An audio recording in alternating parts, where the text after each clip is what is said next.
Alright guys, so we are at the shop here and I have my 12-hour battalion bag. Okay, as I said, the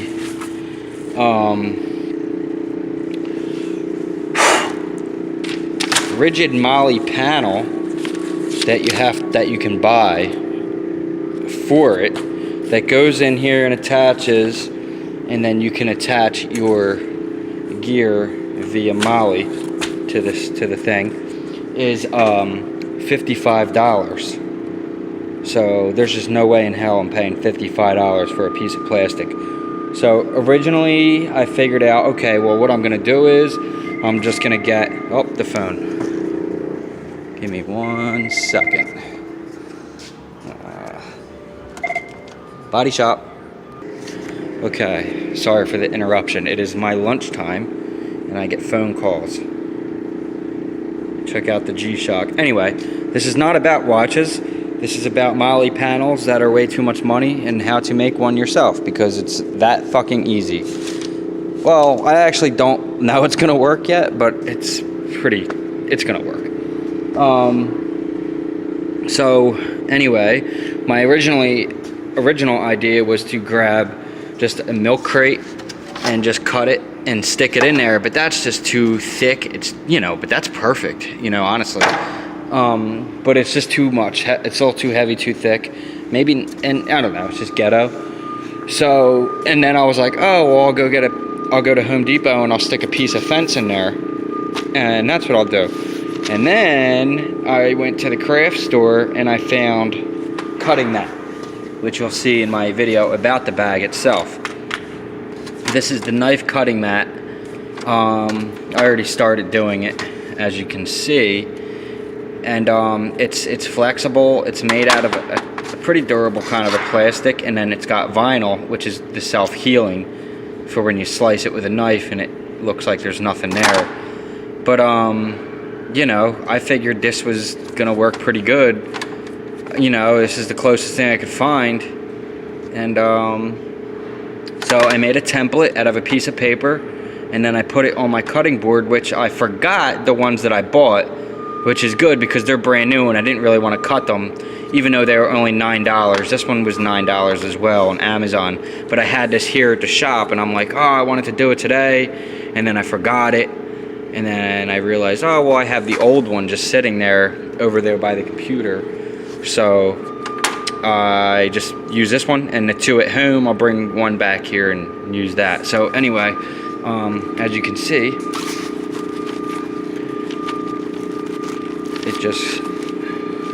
you gotta finagle it a little bit, but it will fit right in here eventually.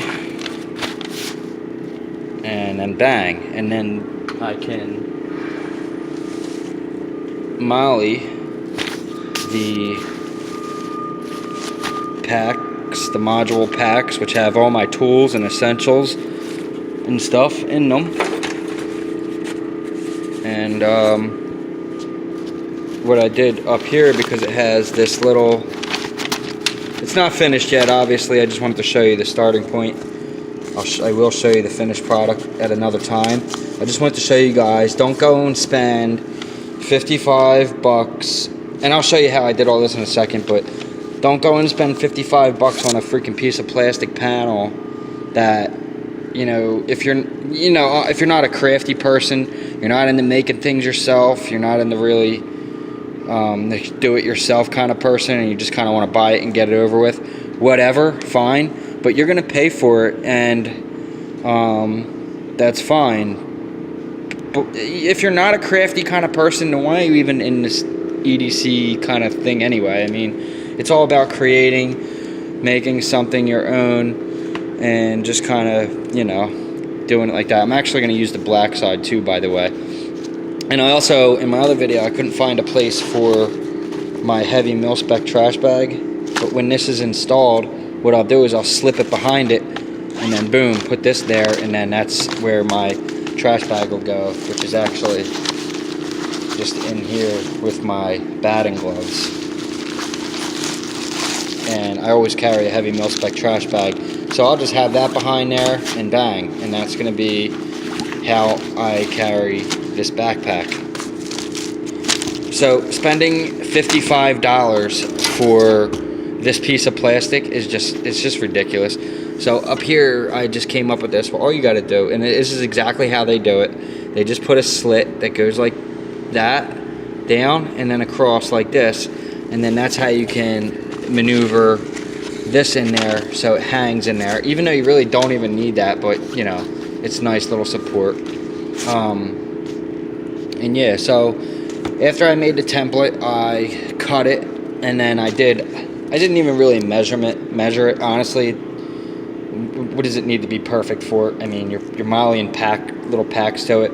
I want it 5 rows holes across, and I want it 8 rows this way, down and up, and 5 rows across. And I counted the holes on the Recycled Firefighter website, and that's how many there were. So basically, when you do that, I just put tape, all right, and then I just got a ruler and I did like this. You know, I didn't measure anything. I just kind of eyed it up, whatever, close enough. I mean, so what? The panels might be a little crooked in there. I don't really give a shit. I'm not fucking OCD that bad. Like, oh my God, it's got to be perfectly straight in my backpack. No, I just want the stuff to be in there, not floating around and whatever.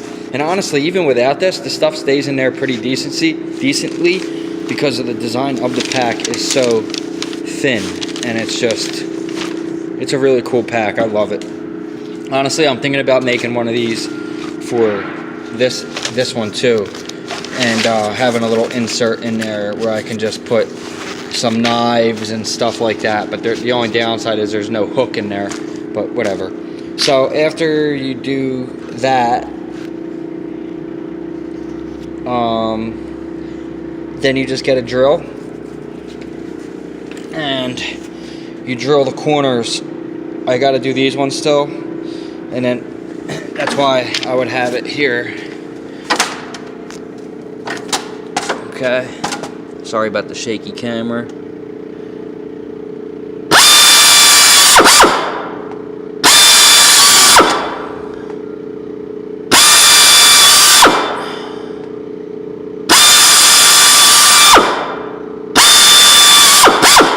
Oops, whatever.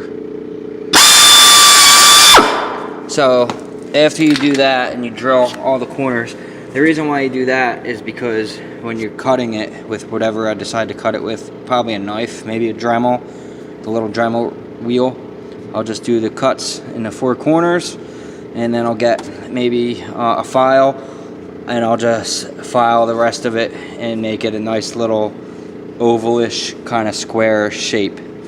But this just will make it easier, so you're not trying to cut a perfect square. You know, you're cutting into the circle, and it's gonna make a nice round. It's gonna look nice. It's gonna work. And then up here, when I'm finished, I'll do the slit downward. Like, let me hit the flash. I'll do the slit in here like that, and then across, and then a little bit across that way too. But I might change it to make it more centered. I don't know. I'll have to figure that out. I want that part to be centered because I want it to be in there, so we'll have to measure that and figure that out. But yeah, so wherever that is, that's where the hook will have a little slot to have the hook go in, and boom. And this is it's not as rigid as the plastic they use, I don't think. But I mean, what the fuck is the difference? It's gonna hold the modules in there, and that's all you really need it to do. And it's honestly, it's rigid enough, I think. You know what I mean? So anyway, I just wanted to give you guys a quick tip on what you can do with this, and hopefully you will go ahead and do that yourself instead of paying crazy amount of money. So far I spent about 12 minutes on this. Well, at my break, okay, 12 minutes plus 15 minutes when I did the actual template and everything on my break. But so far, as far as the drilling and marking these lines, took me 12 minutes, and then plus this video. So, you know, it's since I've been stopped, but I'd probably be pretty much almost done by now. So figure about an hour of work, and $9, and you got yourself a pretty good panel that's going to go in there. I'm not sure it's as thick and rigid as the plastic you're going to get for 55 bucks. I'm sure if you want to find a more rigid plastic at Home Depot, maybe a piece of, they make them hard plastic sheets, or you can find something else that's close, figure out what plastic it is that they use. That's what I did. Find something close, whatever, bang. And that's it, guys. That's all I did. So I will do an updated EDC video when you will see this finished.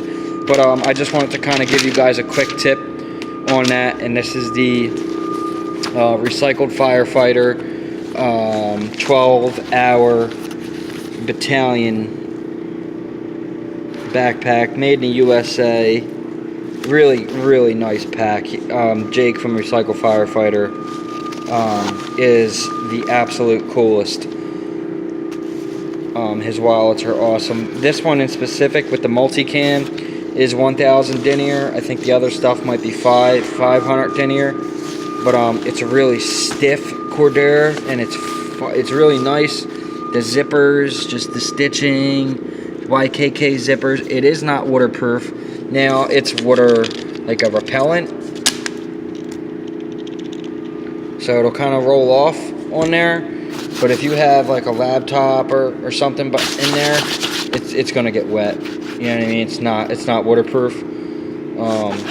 But I do think it has. See, like all my stuff is wet in there right now. So like you can even see, for example, I have them headphones in there.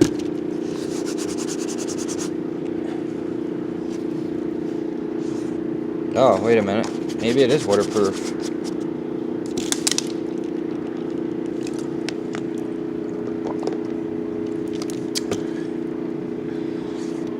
Huh.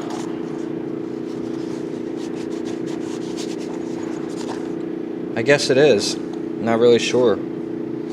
It's not getting wet inside there, so I guess it's water repellent. I'm sure it's not waterproof. I mean, it's got this big puddle sitting here.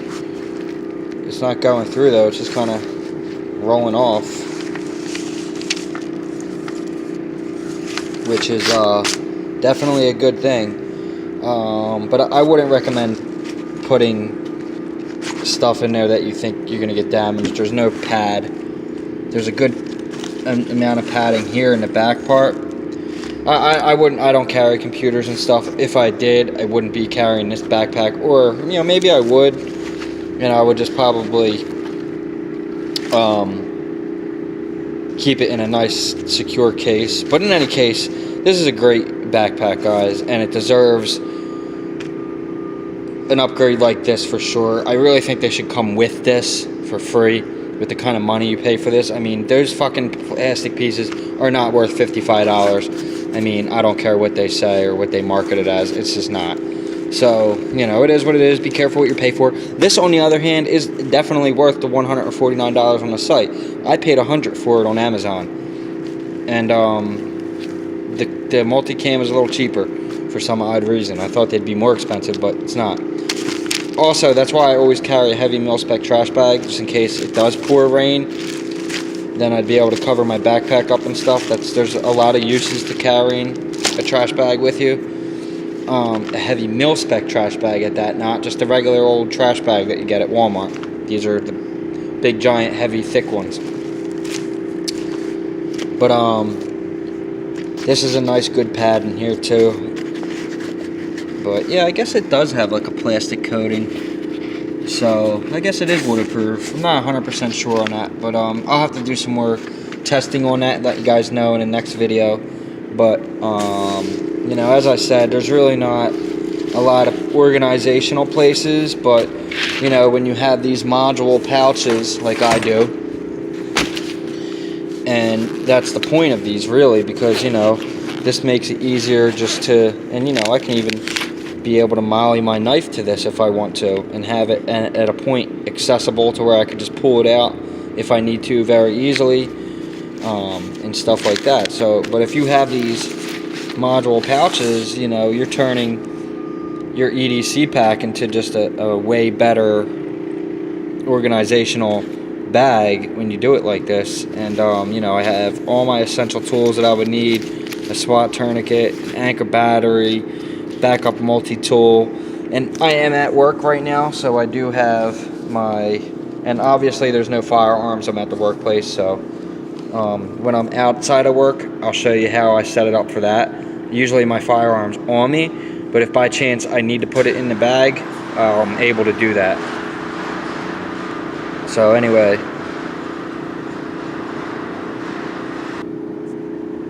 since I'm at work, I have my surge there and my O-light. But yeah, so when you have all your stuff set up. Now most backpacks will have all these little elastic bands and stuff all throughout the backpack, but this one doesn't, and it's more set up so you can just have these module pouches. That's the VanQuest EDC M Huge. But anyway, I will let you guys go. Let me finish this up, and I'll do an updated video on it at another time. And that's it. Have a nice day, guys. Peace.